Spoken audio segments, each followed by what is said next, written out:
묵상하심으로 주일 예배를 시작하도록 하겠습니다.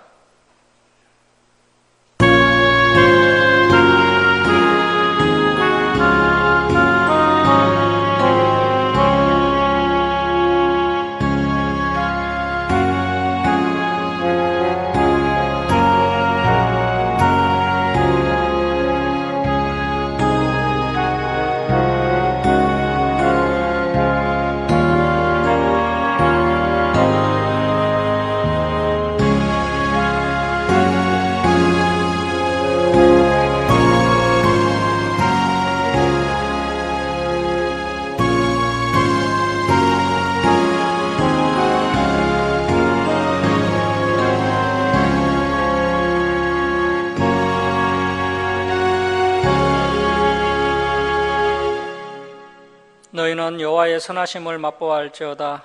그에게 피하는 자는 복이 있도다. 너희 성도들아, 여호와를 경외하라. 그를 경외하는 자에게는 부족함이 없도다. 젊은 사자는 궁핍하여 줄일지라도 여호와를 찾는 자는 모든 좋은 것에 부족함이 없으리로다. 하나님은 영이시니 예배하는 자가 영과 진리로 예배할지니라. 아멘. 사랑의 하나님 아버지, 이 시간 저희들이 하나님께 찬송과 경배를 올려드립니다. 저희들의 예배를 기뻐 받아 주옵소서. 저희들이 온유하고 겸손한 마음으로 하나님의 생명의 말씀을 가슴안에 새기는 시간 되게 하시고, 지난 삶을 돌아보며 회개하며 다시 새 힘을 공급받는 귀한 은혜의 시간 되게 하여 주옵소서. 감사드리며 예수님의 이름으로 기도드립니다. 아멘. 일어서셔서 19장 찬송 드리겠습니다.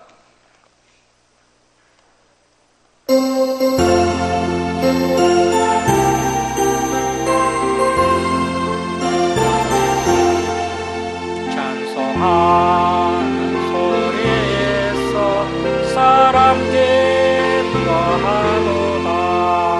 하늘 아버지의 이름 거룩하도다. 세상 사람 찬양하자. 거룩하신 하나님께 할렐루야 할렐루야 할렐루야.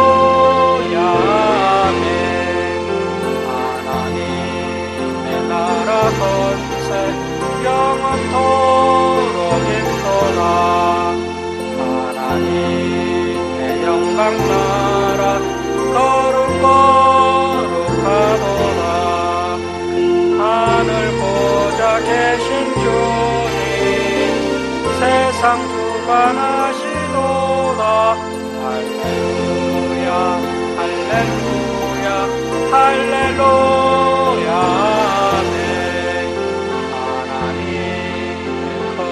섭리 겉도대로 되도다. 우리 아버지의 뜻은 거룩하도다. 주여 속히 마셔서 기쁜 나를 주옵소서. 할렐루야 할렐루야 할렐루야.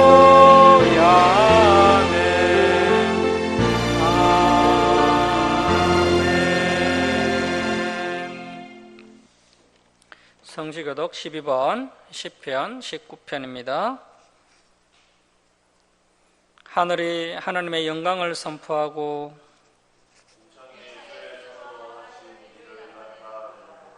날은 날에게 말하고 밤은 밤에게 지식을 전하니 언어도 없고 말씀도 없으며 들리는 소리도 없으나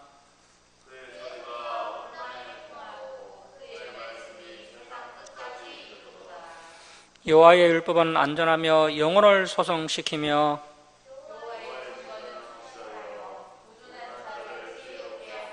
여호와의 교훈은 정직하여 마음을 기쁘게 하고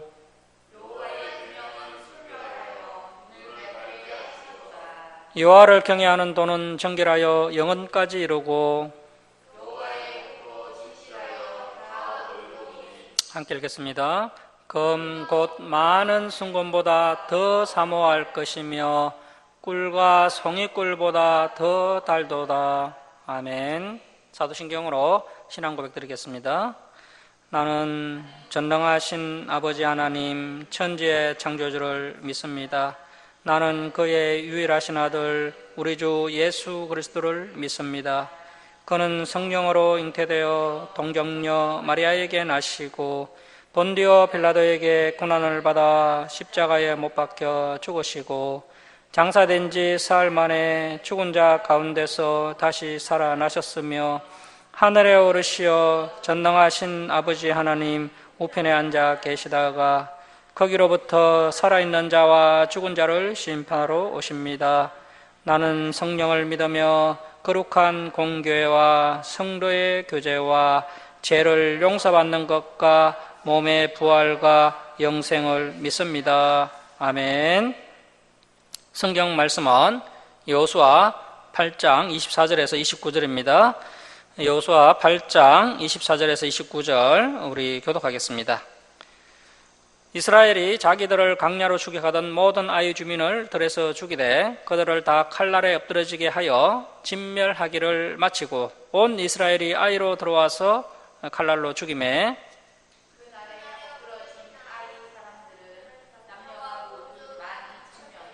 아이 주민들을 진멸하여 바치기까지 여호수아가 단창을 잡아 든 손을 거두지 아니하였고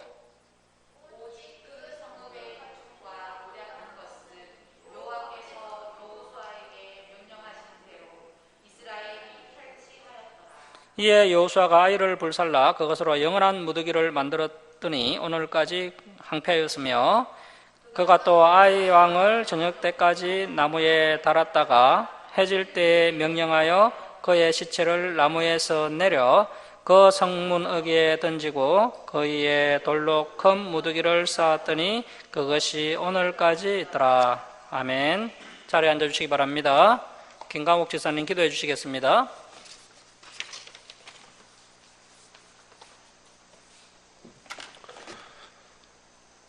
기도하시겠습니다.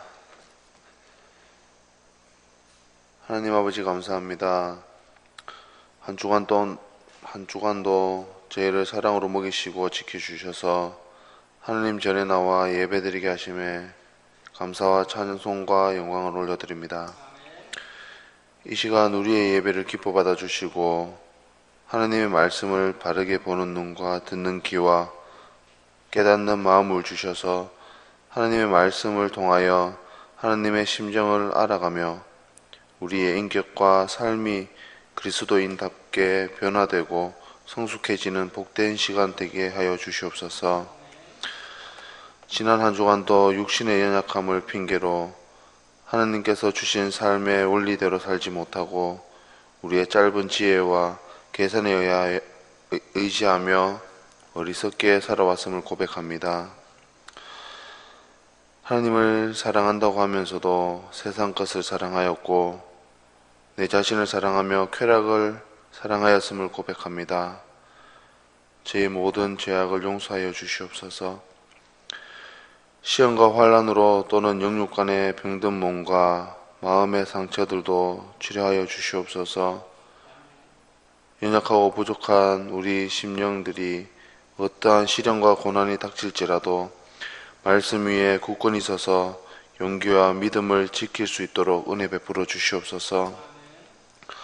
오늘 말씀을 증거하실 주의 사자에게도 영육간에 강건하게 하옵시고 힘든 여건 속에서도 참된 진리를 전하기 위해 애쓰시는 그 마음을 주님 기억하여 주시옵소서. 마치는 시간까지 주님 홀로 영광 받아 주실 줄 믿사오며 거룩하신 예수님의 이름으로 기도드립니다. 아멘.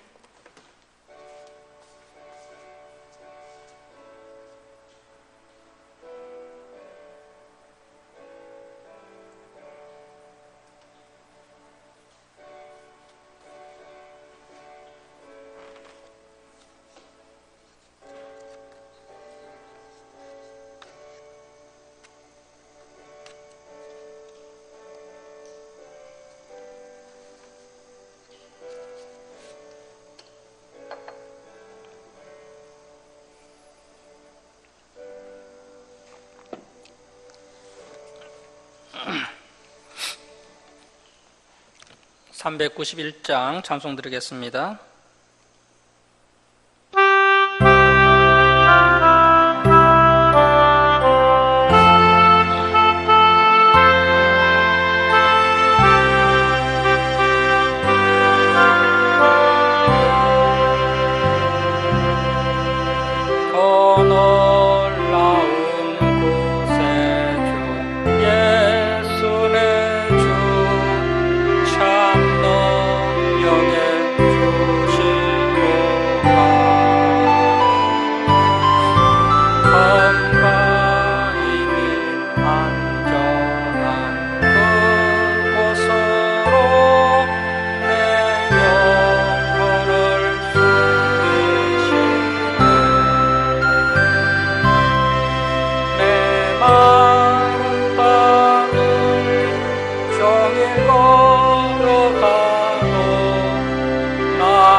성바위에 숨기시고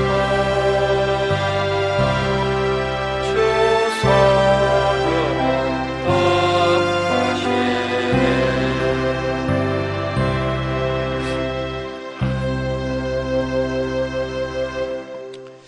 예, 할렐루야, 반갑습니다. 아이성 전투라는 제목으로 하나님 말씀 함께 나누겠습니다. 지난 시간에 우리가 여리고성 전투를 살펴봤는데요. 오늘은 우리가 이제 아이성 전투를 살펴보겠습니다. 지금 이스라엘이 가나안 정복 전쟁을 하고 있습니다. 이스라엘이 이 가나안 정복 전쟁에서 승리할 수 있는 방법은 오직 하나님의 말씀에 순종하는 것입니다. 여리고성 전투에서 승리할 때도 이스라엘이 하나님의 말씀에 온전히 순종하였습니다. 하나님의 말씀에 순종하여서 6일 동안 여리고성을 한 바퀴씩 돌고 마지막 7전날에 7바퀴를 돈 후에 일제히 함성을 지르자 정말 여리고성이 무너져 내렸습니다. 이 여리고성은 큰 성은 아니었지만 아주 튼튼한 요새 같은 성이었습니다. 가나안 족속들이 성 안에서 나오지 않았기 때문에 이 요새 같은 여리고성을 점령하는 일은 정말 어려운 일이었습니다. 하지만 이스라엘 백성들이 하나님의 말씀을 잘 청종하고 하나님의 말씀에 순종하였기 때문에 하나님께서 이스라엘을 혼자 두지 아니하셨습니다. 여호와의 군대대장이 천군 천사를 거느리고 이스라엘 백성들과 동행해 주심으로 말미암아 생각보다 너무나 수월하게 여리고성 전투에서 승리하였던 것입니다. 하나님께서는 이 가나안 정복 전쟁의 승패가 인간의 힘이나 능력이 아닌 하나님의 말씀에 대한 순종 여부, 그리고 하나님과의 친밀도에 따라 결정된다는 사실을 이 첫 번째 전쟁인 여리고성 전투를 통하여서 확실히 보여주고 싶으셨던 것입니다. 자, 그런데 이 여리고성 전투의 마무리가 좋지 않았던 것을 볼 수 있습니다. 여리고성 전투에서 획득한 전리품은 하나님께 온전히 다 바쳐야 했지만 아간이 탐욕에 눈이 멀어 전리품 일부를 감추는 죄를 지음으로 아이성 전투에서 패하게 됩니다. 한 사람의 불순종으로 말미암아 이스라엘 공동체 전체가 전쟁에서 패배하였고 이후에 이스라엘이 큰 절망감에 빠지게 됩니다. 자, 이제 여호수아서 7장 6절 말씀 보십시오. 여호수아가 옷을 찢고 이스라엘 장로들과 함께 여호와의 궤 앞에서 땅에 엎드려 머리에 티끌을 뒤집어 쓰고 저물도록 있다가 이르되 슬포도소이다 주 여호와여 어찌하여 이 백성을 인도하여 요단을 건너게 하시고 우리를 아모리 사람의 손에 넘겨 멸망시키려 하셨나이까. 우리가 요단 저쪽을 만족하게 여겨 거주하였다면 좋을 뻔하였나이다.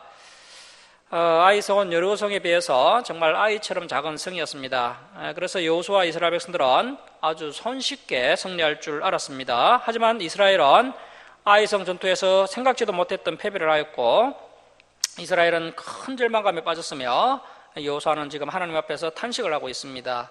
자, 8절 말씀 보십시오. 주여 이스라엘이 그의 원수들을 앞에서 돌아선다니 내가 무슨 말을 하오리까. 가나안 사람과 이 땅의 모든 사람들이 듣고 우리를 둘러싸고 우리의 이름을 세상에서 끊으리니 주의 크신 이름을 위하여 어떻게 하시려 하나이까 하니 여호와께서 여호수아에게 이르시되 일어나라 어찌하여 이렇게 엎드렸느냐. 이스라엘이 범죄하여 자 줄을 칩니다. 내가 그들에게 명령한 나의 언약을 어겼으며. 자, 하나님께서 이번 아이성 전투에서 패배한 언인을 말씀하시는데요. 그 언인이 다른 것이 아니라 말씀에 대한 불순종이 언인이라고 말씀하십니다. 오늘날도 수많은 사람들이 실패를 경험하고 있습니다.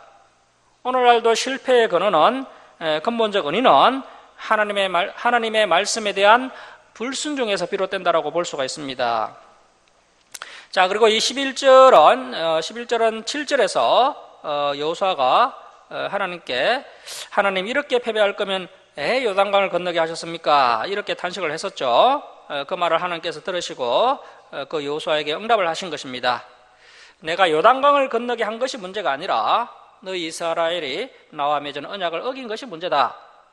자, 그래서 저와 여러분의 삶 가운데 어떤 어려움이 발생했다면 혹 우리가 지금 하나님의 말씀을 어긴 부분은 없는지 한번 돌아봐야 합니다. 물론 우리가 말씀을 어기지 않았더라도 하나님께서 우리를 욥처럼 연단시키기 위해서 주시는 고난도 있습니다. 하지만 대부분의 고난은 우리가 말씀을 어겼기 때문에 받는 고난일 수 있다는 것입니다.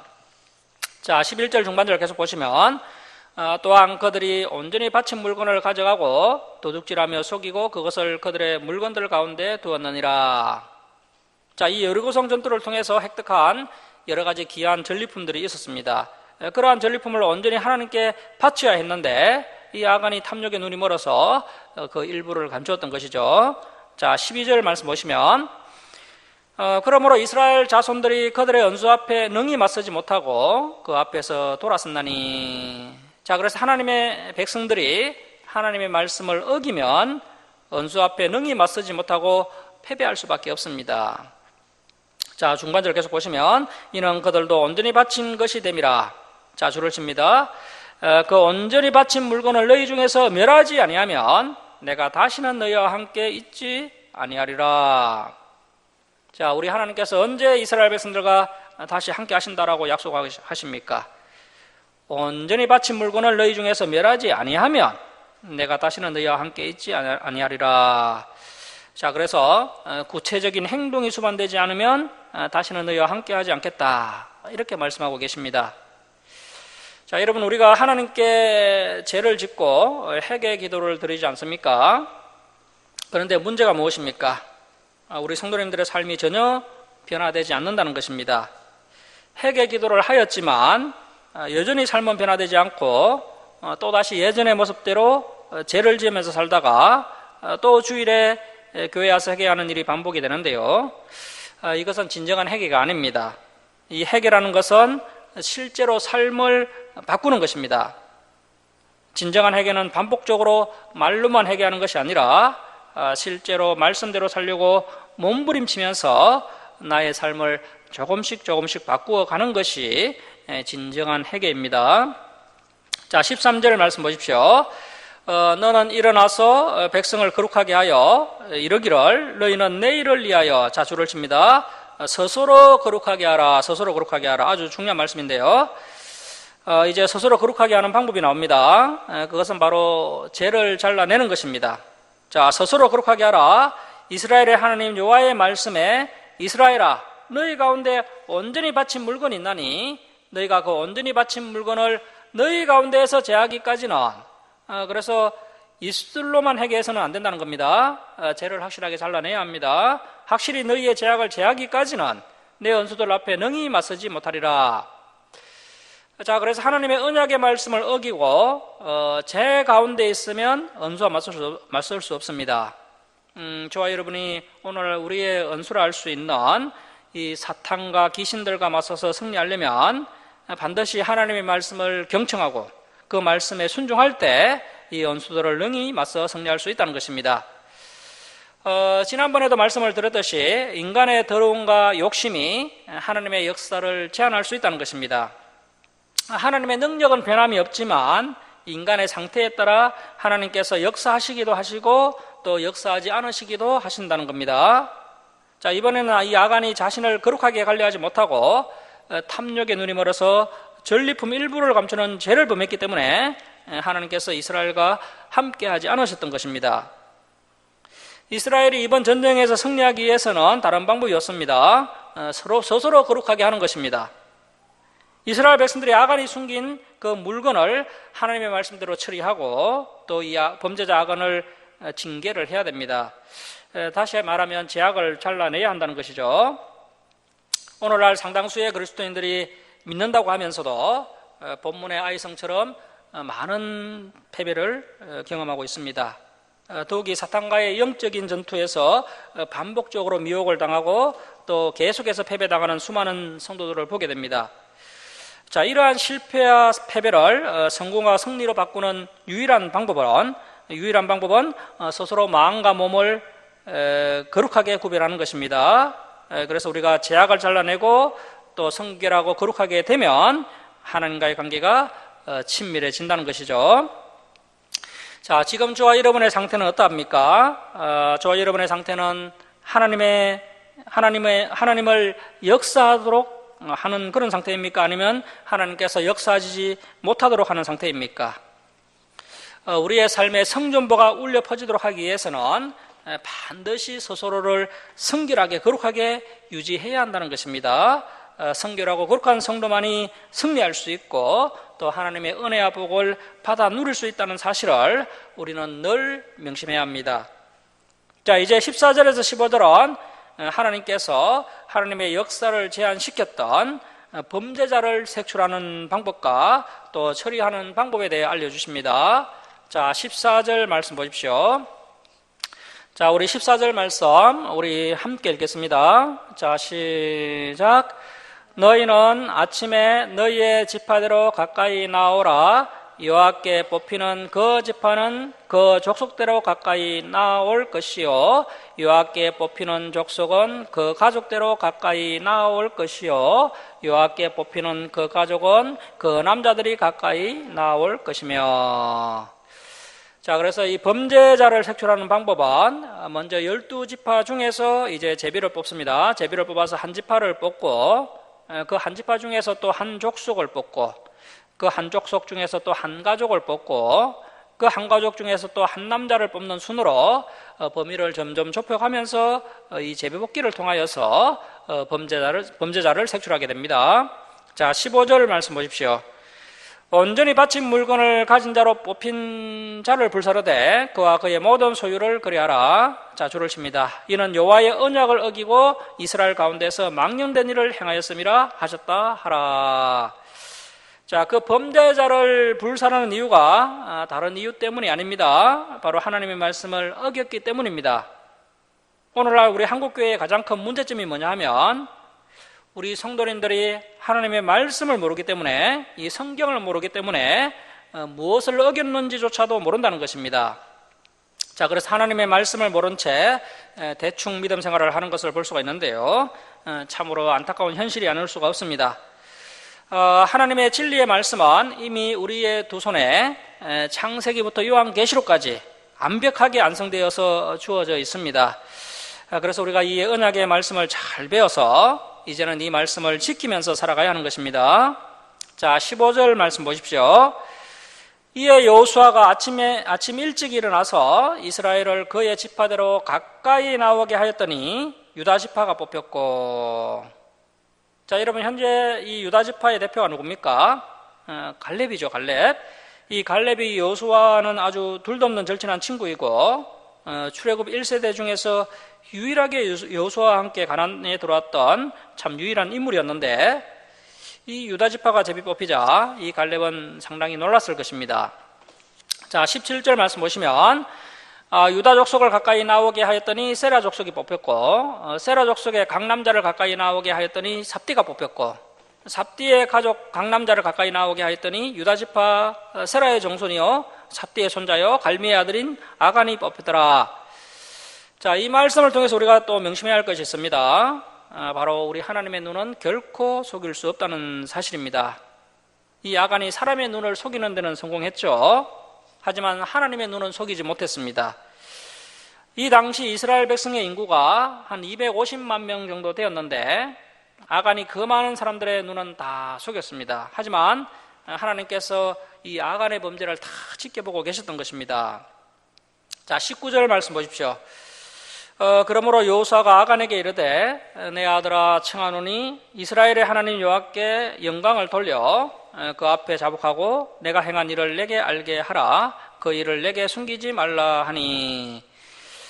자, 20절 보십시오. 우리 20절 우리 함께 읽겠습니다. 자, 시작.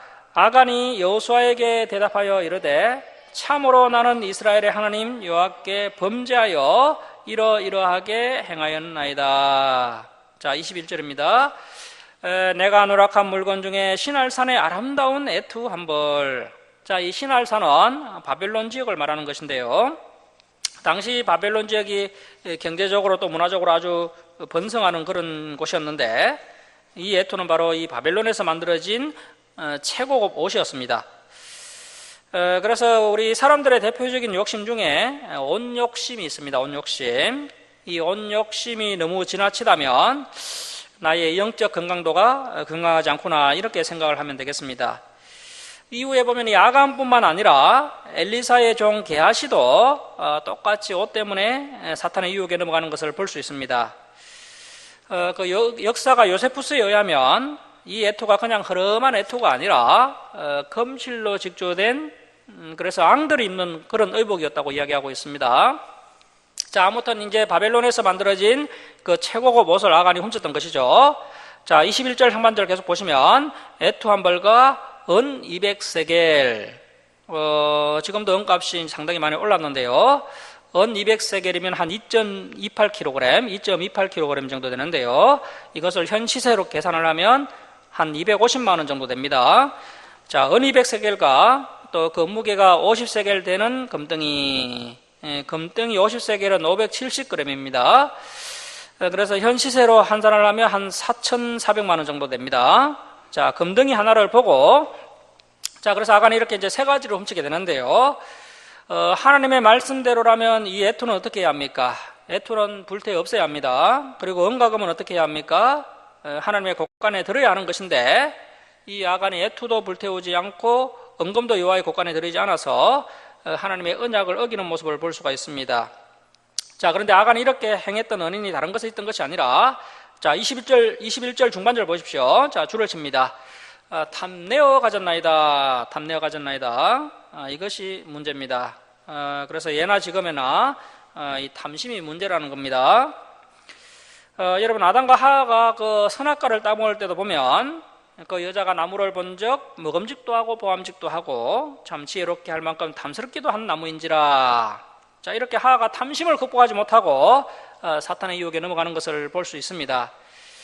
자, 그래서 우리의 마음 가운데 이러한 탐심이 들어왔을 때 상당히 큰 위기의 순간이라고 생각을 하시고 가능하면 그 탐심을 빨리 떨쳐버리는 사람이 지혜로운 사람입니다. 우리 예수님께서 이 탐심에 대해서 어떻게 말씀을 하셨는지 한번 살펴보도록 하겠습니다. 자, 신약성경 누가복음 12장 15절입니다. 신약성경 누가복음 12장 15절입니다. 이 말씀은 예수님께서 직접 하신 말씀인데요. 자, 누가복음 12장 15절 말씀 보십시오. 그들에게 이르시되, 자, 줄을 칩니다. 상가 모든 탐심을 물리치라. 그래서 분수를 넘어서서 무언가를 가지겠다, 무언가가 되겠다, 무언가를 하겠다, 이러한 욕심과 탐심을 물리치라는 것입니다.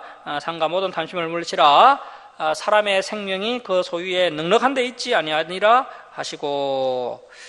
자, 오늘날 수많은 현대인들이 사람의 생명이 소유에 넉넉한 데 있다라고 착각을 해서 탐심을 채우기에 달려가고 있지만 결국에는 공허하고 허탄한 것들만 남게 됩니다.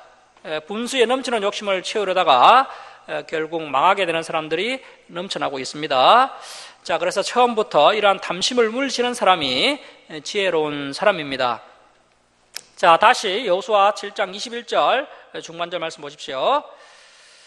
자, 보소서 이제 그 물건들을 내 장막 가운데 땅속에 감췄는데 어는 그 밑에 있나이다 하더라. 이에 여호수아가 사자들을 보내매 그의 장막에 달려가 본적 물건이 그의 장막 안에 감추어져 있는데 어는 그 밑에 있는지라.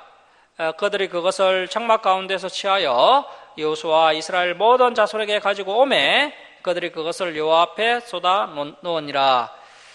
여호수아가 이스라엘 모든 사람과 더불어 세라의 아들 아간을 잡고 그 은과 그 애투와 그 검덩이와 그의 아들들과 그의 딸들과 그의 소들과 그의 나귀들과 그의 양들과 그의 장막과 그에게 속한 모든 것을 이끌고 아골 골짜기로 가서. 자, 하나님께서 상당히 진노하셨죠. 자, 이렇게 아간뿐만 아니라 아간의 자녀들까지도 함께 심판을 받게 되는데요. 성경에서는 왜 이렇게 하시는지 자세히 설명하고 있지는 않지만 이 성경 여러 부분을 종합해서 봤을 때 아마도 이 아간의 자녀들도 함께 아간과 범죄를 했거나 아니면 아버지 아간이 범죄한 것을 알고도 그것을 묵인했던 것이 아닌가, 이렇게 추측해 볼 수가 있겠습니다. 우리가 일반적으로 묵인하는 것은 죄가 아니다라고 생각할 수 있지만 성경에서 강조하고 있는 것은 묵인하는 것도 죄가 된다라고 말씀하고 있습니다. 자, 그래서 우리가 어떤 공동체 안에 머물면서 그 공동체 내에서 누군가가 어떠한 죄를 반복적으로 계획적으로 짓는 것을 보고도 뭐 그냥 좋은 게 좋은 거다, 뭐 나오는 직접 연관성이 없으니까 내가 뭐 개입할 필요 있겠는가 하면서 묵인을 한다면 그것도 함께 죄를 짓는 것이 된다는 것이죠. 자, 7장 25절 말씀 보십시오. 여호수아가 이르되 내가 어찌하여 우리를 괴롭게 하였느냐, 여호와께서 오늘 너를 괴롭게 하시리라 하니 온 이스라엘이 그를 돌로 치고 물건들도 돌로 치고 불사르고 그 위에 돌무더기를 크게 쌓았더니 오늘까지 있더라. 여호와께서 그의 맹렬한 진노를 그치시니 그러므로 그곳 이름을 오늘까지 아골 골짜기. 이 아골 골짜기가 여리고성 근처에 있는 골짜기인데요. 그 주보에 보면 지도를 제가 하나 첨부해 놨는데 그거 보시면 아골 골짜기가 보일 것입니다. 그래서 이제 이 아골 골짜기가 이제 고통의 골짜기라는 뜻입니다. 고통의 골짜기라 부르더라. 우리가 여호수아 7장에서 여러 가지 교훈을 얻을 수가 있지만 가장 중요한 교훈은 한 개인의 잘못이 교회 공동체에 큰 악영향을 끼칠 수 있다는 것입니다. 우리가 일반적으로 뭐 나 한 사람이 잘못한다고 해서 교회가 영향을 받겠나 이런 생각을 할 수 있는데요. 하지만 성경은 결코 그렇지 않다는 것입니다. 한 사람의 잘못된 선택이 영적 공동체에 아주 큰 악영향을 끼친다는 겁니다. 반대로 한 성도의 아름다운 선택, 한 성도의 거룩한 모습이 또 교회에 선한 영향력을 끼치게 된다는 것이죠. 그래서 교회에서 신앙생활 할 때 순수한 마음으로 마음과 뜻과 힘을 다하여 정말 하나님을 사랑하는 마음으로 신앙생활을 해야 되지, 인간적 욕심과 탐심을 가지고 신앙생활을 한다면 그 한 사람의 욕심과 탐심으로 교회 공동체가 어렵게 될 수 있다는 것입니다. 자, 그래서 누구나 참 분수에 넘쳐나는 그런 욕심에 사로잡히면 제2의 야간 또 제3의 야간이 될 수 있다는 사실을 명심하시고 다시 한번 우리 예수님의 가르침대로 상가 모든 탐심을 물리칠 수 있는 저와 여러분이 되어야 합니다. 자, 이렇게 범죄한 아간을 처단하고 이제 다시 아이성 전투를 시작하게 되는데요. 하나님께서 친히 작전까지 짜주시면서 이스라엘을 다시 사랑으로 품어주시는 그런 장면을 볼 수가 있습니다. 자, 8장 1절 말씀 보십시오. 여호와께서 여호수아에게 이르시되 두려워하지 말라, 놀라지 말라. 자, 제약이 제거되자 하나님께서 마음이 다 풀리신 것을 볼 수가 있습니다. 자, 우리가 이러한 말씀을 보면서 하나님과 친밀한 관계를 유지하려면 우리가 어떻게 살아야 하는지를 깨달을 수가 있습니다. 이렇게 제약을 건절하자 하나님의 진노가 그쳤다는 것입니다. 그래서 제약을 건절하지 않는 이상 하나님의 진노는 꺼지지 않습니다.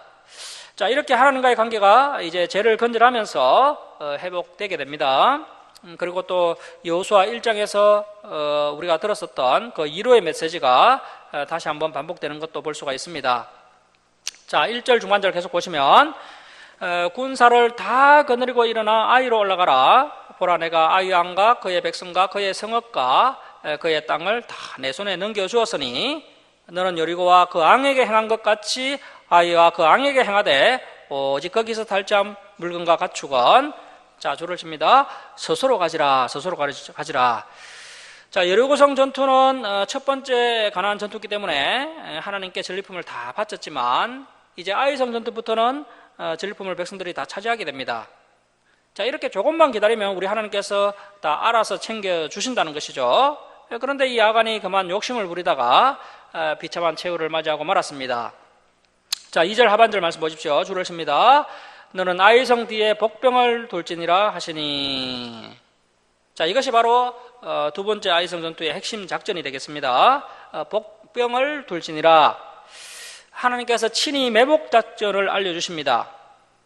먼저 이스라엘 군들 중에서 매복 부대를 이제 엄밀하게 아이성 뒤쪽에 매복시켜 놓고 이제 주력 부대가 아이성을 정면에서 공격을 하게 됩니다.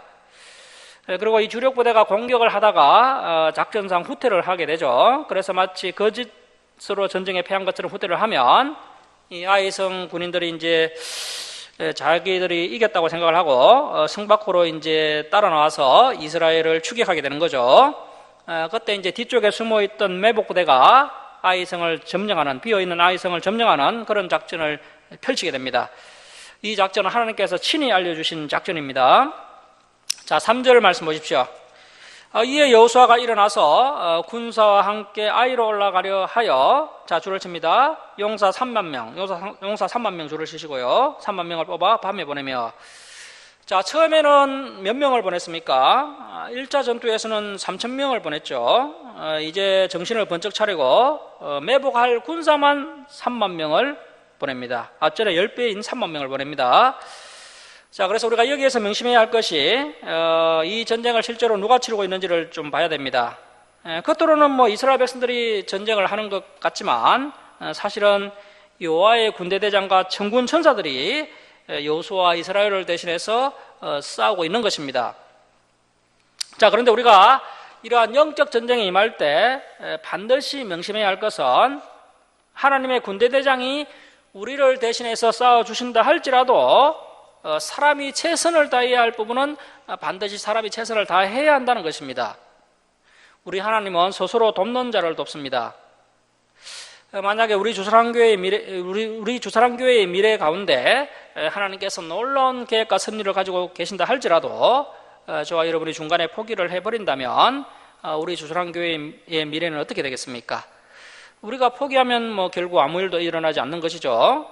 우리가 믿음을 가지고 최선을 다할 때 하나님께서 강건적인 능력으로 도와주시는 것이지, 뭐 사람이 나태해서 해야 할 일을 하지 않는다든지 또 두려워서 중간에 포기해 버린다면 우리 하나님도 어쩌실 수 없습니다. 자, 그래서 여호수아 백성들이 두 번째 아이성 전투에 임하는 자세가 이제 처음과는 달리 아주 적극적으로 최선을 다하는 그러한 모습을 볼 수가 있습니다. 그래서 이 아이성 전투를 통해서 우리가 어떠한 자세로 하나님의 일을 감당해야 하는지를 깨달을 수가 있습니다. 자, 4절 말씀 보십시오. 그들에게 명령하여 이르되 너희는 성읍 뒤로 가서 성읍을 향하여 매복하되 그 성읍에서 너무 멀리하지 말고 다 스스로 준비하라. 나와 나를 따르는 모든 백성은, 그래서 주력 부대는 다 아이 성읍으로 가까이 가리니 그들이 아이성 군인들이 처음과 같이 우리에게로 쳐 올라올 것이라. 그리할 때 우리가 그들 앞에서 도망하면 그들이 그 아이성에서 나와서 우리를 추격하며 이르기를 그들이 처음과 같이, 그래서 첫 번째 아이성 전투와 같이 우리 앞에서 도망한다고 우리의 유인을 받아 그 성읍에서, 아이성읍에서 멀리 떠날 것이라. 우리가 그들 앞에서 도망하거든 또 너희는, 매복해 있던 너희는 매복한 곳에서 일어나 그 성읍을 점령하라. 너희 하나님 여호와께서 그 성읍을 너희 손에 주시리라. 너희가 그 성읍을 취하거든 그것을 불살라 여호와의 말씀대로 행하라. 보라, 내가 너희에게 명령하였느니라 하고 그들을 보내매 그들이 매복할 곳으로 가서 아이 서쪽 베델과 아이 사이에 매복하였고, 자, 줄을 치겠습니다. 여호수아는 그 밤에 백성 가운데서 잤더라. 자, 이렇게 여호수아가 전쟁 전날 혼자 지내지 않고 군인들과 함께 잠을 잤다라고 말씀하고 있습니다. 아마도 서로의 마음을 이루하고 또 서로 용기를 북돋아주고 또 서로의 마음을 하나로 모으기 위해서 여호수아가 이스라엘 군인들과 함께 잠을 잔 것으로 보입니다. 자, 10절 말씀 보십시오. 여호수아가 아침에 일찍이 일어나 백성을 점호하고 이스라엘 장로들과 더불어 백성에 앞서 아이로 올라가매, 이렇게 항상 솔선수범하는 여호수아의 모습을 볼 수가 있습니다. 자, 11절 보시면 그와 함께한 군사가 다 올라가서 그 성읍 앞에 가까이 이르러 아이 북쪽에 진치니 그와 아이 사이에는 한 골짜기가 있더라.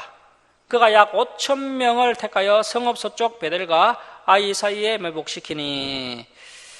자, 이미 매복부대 3만 명을 선별하여서 아이성 뒤쪽에다가 매복시켜 놓았습니다. 그런데 한 가지 문제가 또 발견이 된 것 같습니다.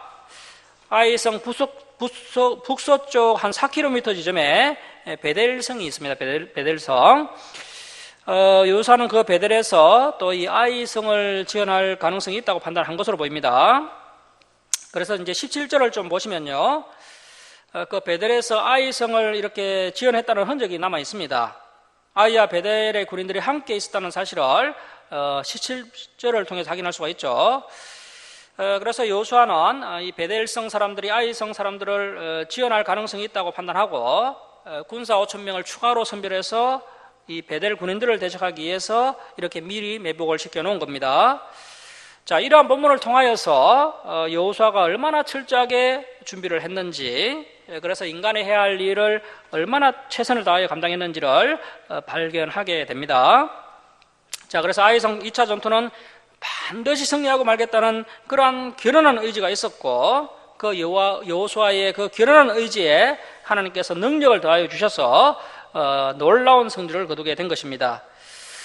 자, 이제 13절에서 24절까지의 내용을 간단하게 요약해서 설명을 드리겠습니다. 자, 13절에서 24절의 내용을 요약해서 말씀을 드리면, 그 아이성 뒤쪽에 3만 명 매복 부대를 엄밀하게 매복시켜 놓고 이제 주력 부대가 아이성을 정면에서 공격을 합니다. 그 다음에 이제 주력 부대가 또 거짓으로 패배한 척하면서 작전상 후퇴하면, 그래서 이제 도망을 치면 아이성 군인들이 이제 성 밖에서 나와서 이 이스라엘 주력 부대를 공격하게 되는 거죠. 그때 이제 뒤쪽에 숨어 있던 그 3만 명의 매복 부대가 비어 있던 아이성을 아주 손쉽게 점령하고, 그 아이성을 점령한 다음에 이제 이스라엘 주력 부대와 매복 부대가 성 밖에 있는 그 아이성 군인들을 양쪽에서 포위해서 그 아이성 군인들을 전멸시키는 그런 작전을 실행하는 내용이 바로 13절에서 24절까지의 내용이 되겠습니다. 이 13절에서 24절까지의 말씀은 집에 가셔서 한번 읽어보시기 바랍니다. 자, 이제 25절 말씀 보십시오. 25절입니다. 그날에 엎드러진 아이 사람들은 남녀가 모두 12,000명이라. 아이 주민들을 진멸하여 바치기까지 여호수아가 단창을 잡아 든 손을 거두지 아니하였고. 자, 그래서 여호수아가 지도자의 자리에서 이렇게 최선을 다하는 모습을 보이니까 하나님께서 강하신 손으로 이스라엘을 도와주셨던 것입니다. 자, 27절 말씀 보십시오. 오직 그 성읍의 가축과 노력한 것은 여호와께서 여호수아에게 명령하신 대로 이스라엘이 탈취하였더라. 이에 여호수아가 아이를 불살라 그것으로 영원한 무더기를 만들었더니 오늘까지 항폐하였으며, 그가 또 아이 양을 저녁 때까지 나무에 달았다가 자, 줄을 칩니다. 해질 때에 명령하여 그의 시체를 나무에서 내려 줄을 칩니다. 그 성문 어귀에 던지고 그 위에 돌로 큰 무더기를 쌓았더니 그것이 오늘까지 있더라. 자, 신명기를 들으신 분들은 기억이 나시죠? 여기에 각주를 좀 달아 놓으십시오. 신명기 21장 23절, 신명기 21장 23절. 그 신명기 21장 23절에 나오는 율법을 이 여호수아가 잘 기억해서 그 율법대로 아무리 추악한 죄인이라 할지라도 나무에 매단 시체를 해지기 전에 내려야 한다. 그 하나님의 말씀대로 아이 양을 나무에서 내리는 것을 볼 수가 있습니다. 자, 그래서 여호수아가 하나님의 율법을 잘 지켜 행하게 됩니다. 자, 오늘은 여기까지 하고 말씀을 마치도록 하겠습니다. 사랑하는 성도 여러분, 한 사람의 불경건과 불순종이 신앙 공동체에 쓰디쓴 나쁨과 실패를 안겨줄 수 있다는 사실을 명심하시고 욕심과 탐심을 내려놓고 더 성결하고 더 거룩하며 더 순종하는 저와 여러분이 되었으면 좋겠습니다. 그리고 인생의 성공과 실패는 하나님의 말씀에 대한 순종 여부, 그리고 하나님과의 친밀도에 따라 결정된다는 사실을 다시 한번 가슴에 잘 새겨서 저와 여러분의 인생 가운데 놀라운 승리를 경험할 수 있기를 주님의 이름으로 축원합니다. 자, 기도하겠습니다. 사랑의 하나님 아버지, 오늘도 우리에게 귀한 말씀을 주셔서 감사드립니다. 저희들이 이 마지막 때에 어떻게 살아가야 할지를 깨닫게 하시니 감사드립니다. 우리 교회 공동체 가운데 우리 성도 한 사람 한 사람이 하나님의 말씀 앞에 바르게 서 있게 하시고 항상 말씀을 지켜 행하기 위해 몸부림치는 성도들 되게 하여 주옵소서. 하나님 아버지, 아간처럼 탐욕에 붙들려서 어리석은 선택을 하지 않도록 지켜주옵시고 저희들이 항상 탐심을 물리치고 거룩하게 살아가는 성도들 다 되게 하여 주옵소서. 우리의 인생의 성공과 실패는 하나님의 말씀에 대한 순종 여부, 그리고 하나님과의 친밀도에 따라 인생의 성공과 실패가 결정된다는 이 사실을 다시 한번 가슴판에 잘 새겨서 저희들의 삶 가운데 놀라운 승리를 경험하는 성도들 다 되게 하여 주시옵소서. 감사드리며 예수님의 이름으로 기도드립니다. 아멘. 자, 393장 찬송 드리고 봉헌 드리도록 하겠습니다. 전지사님 좀 헌금 봉사를 해주시기 바랍니다.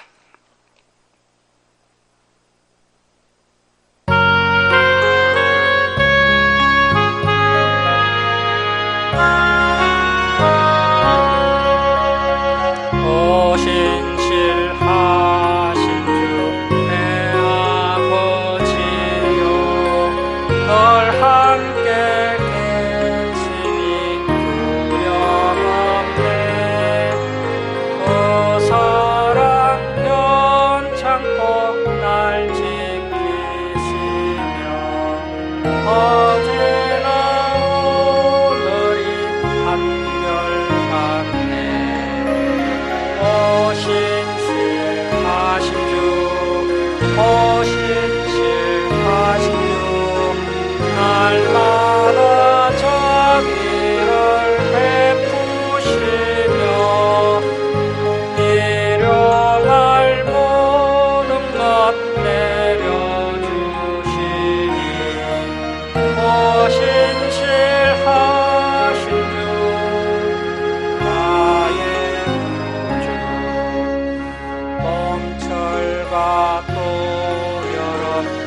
걸어내도다. 신실한 주 사랑 나타내네.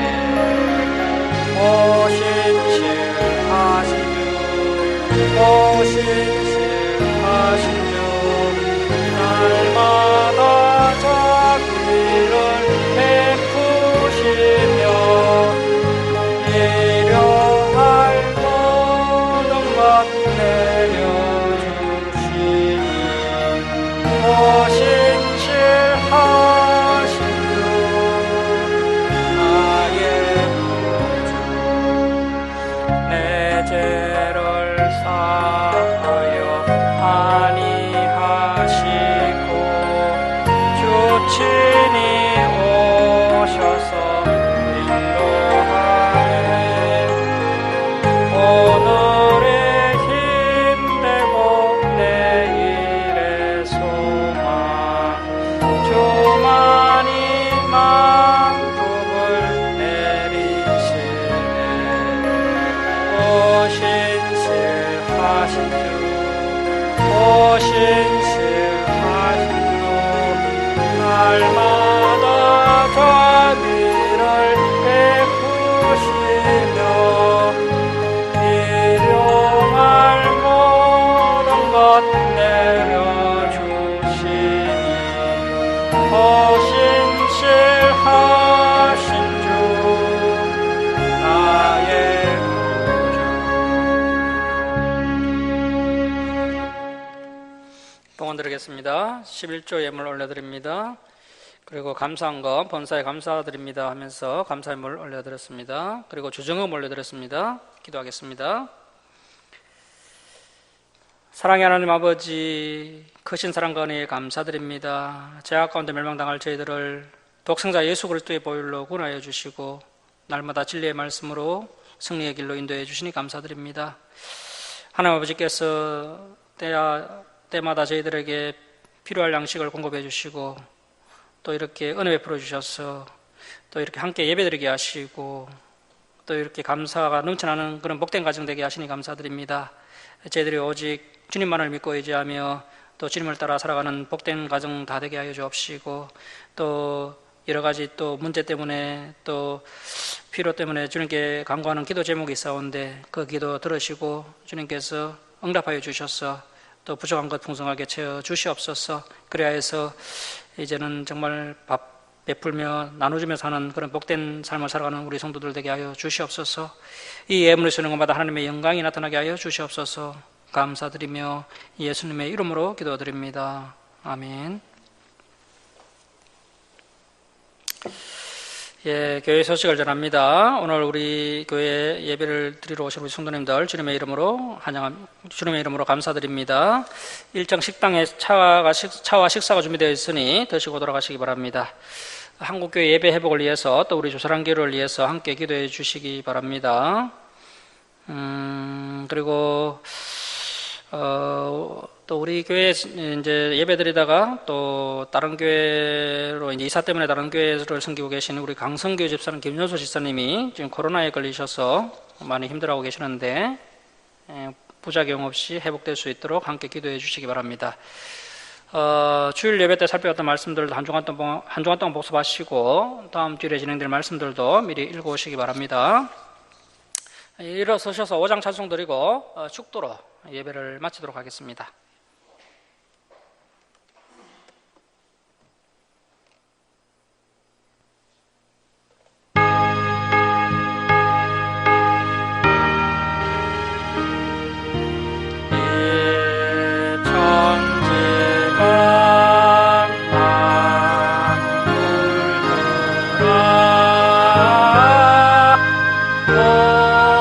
주시는 주